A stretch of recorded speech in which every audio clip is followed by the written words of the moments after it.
Thank you. Thank you very much. Thank you very much, Daniel. Thank you. And Professor Jason Bordoff, Ms. Damilola Okunbi, and all our friends and colleagues participating in this seminar. Thank you for the opportunity to join in this very important conversation about global perspectives on the energy transition.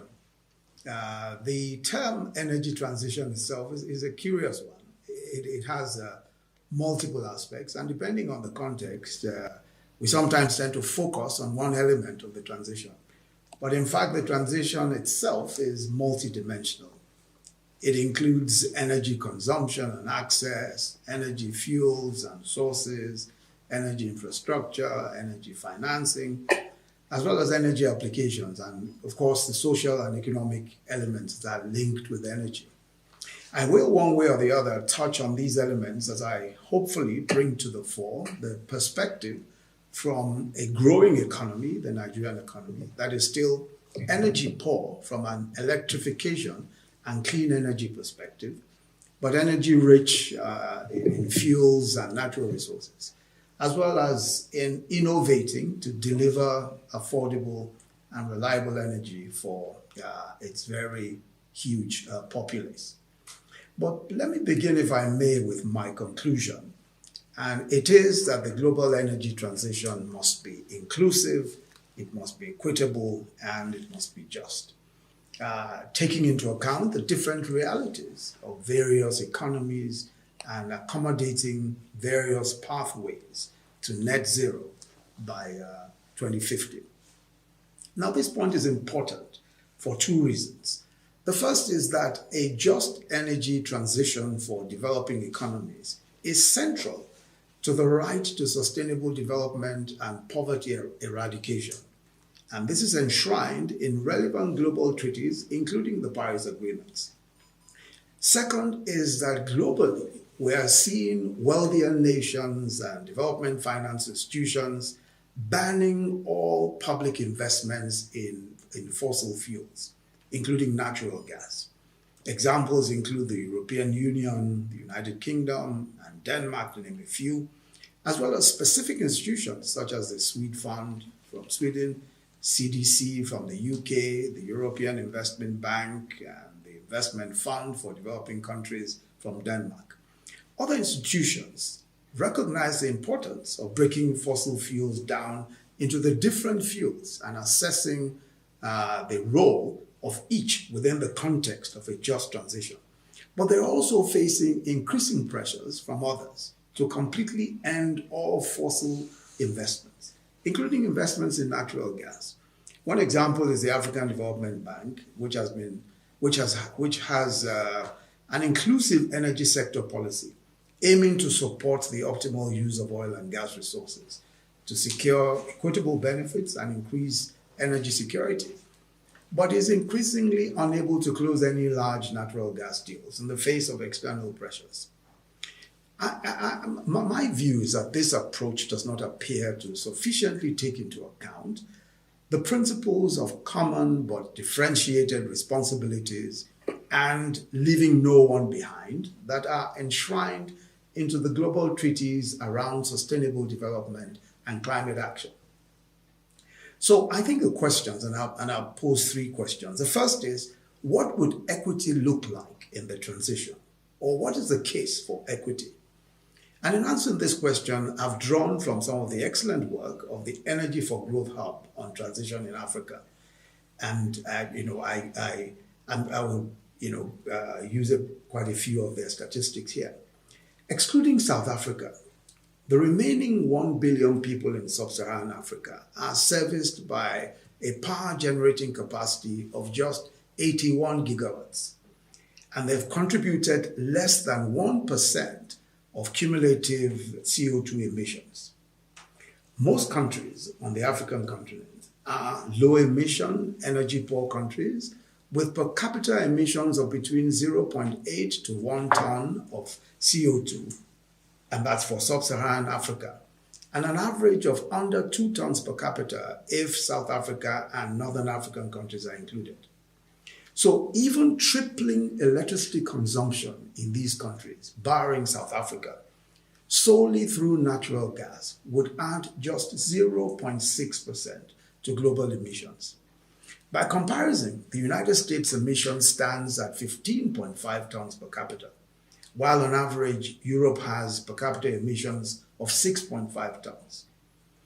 It's also, I think, worthwhile to remember that countries including the US, China, Japan, and other large parts of Asia and the EU include gas as major pillars of their multi-decade decarbonization strategies, including actively developing African gas in countries like Mozambique, Ghana, Senegal, and Nigeria for export to Asia and Europe, while limiting financing for gas projects for domestic use in those same countries.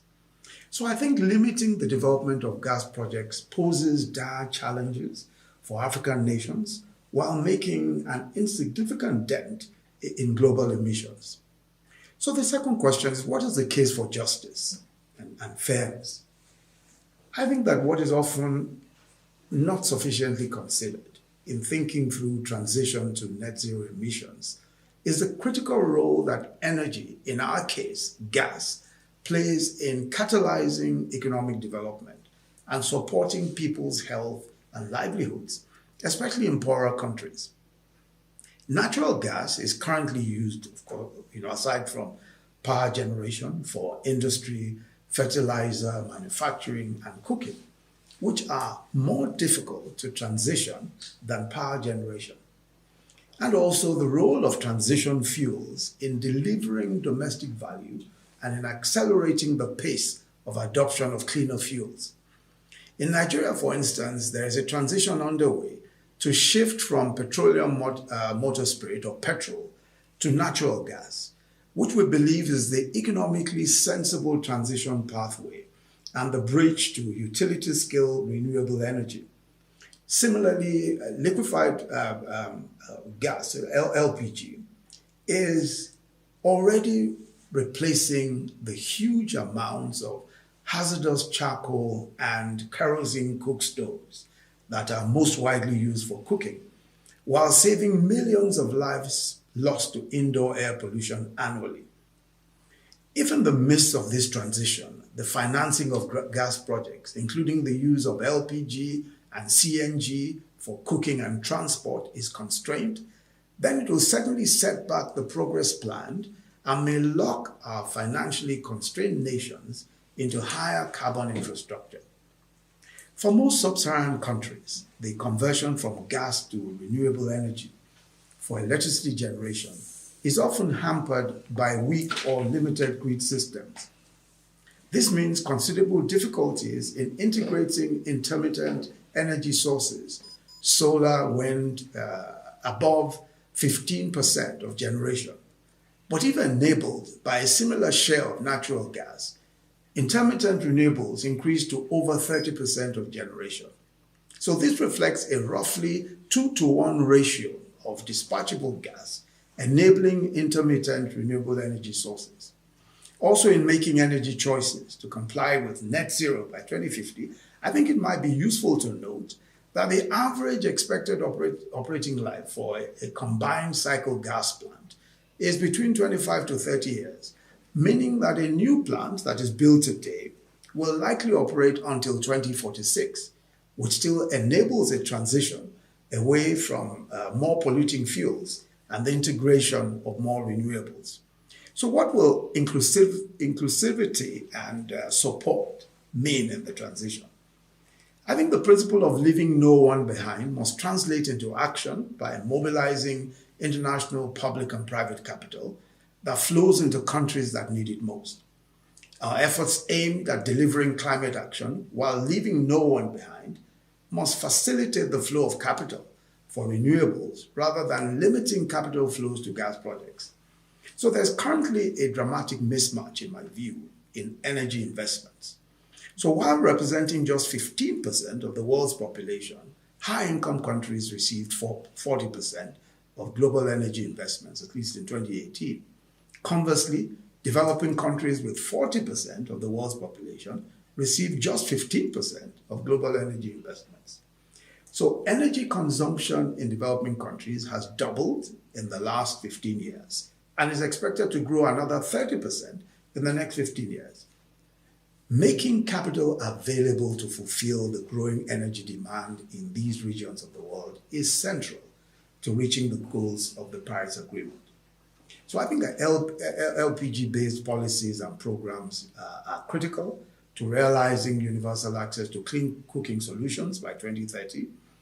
And this will give 2.8 billion access to clean cooking solutions for the first time, and will need global investments of about $4.4 billion US dollars annually till 2030.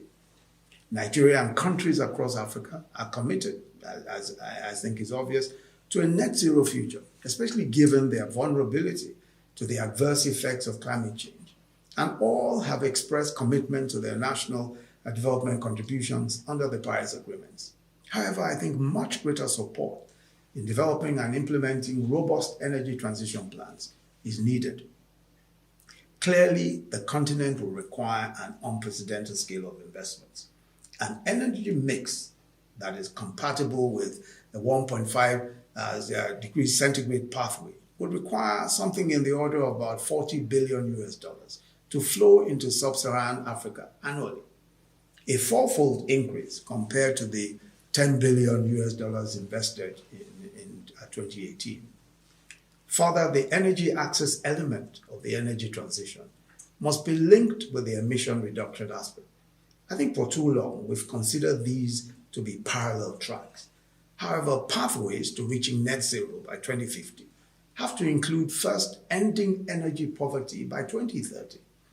If energy access issues are left unaddressed, we'll continue to see growing energy demand being addressed with high polluting and deforesting fuels such as diesel, kerosene, and firewood. And as a result, efforts aimed to advance climate goals must first and foremost create carbon space for growing economies that have historically made negligible contributions to global emissions and have an obligation to their people to provide access to energy for electricity, for cooking, and productive uses. I think I'll stop here because I'm sure I'm already at about 10 minutes, and hopefully I'll be able to add a few more things during the question.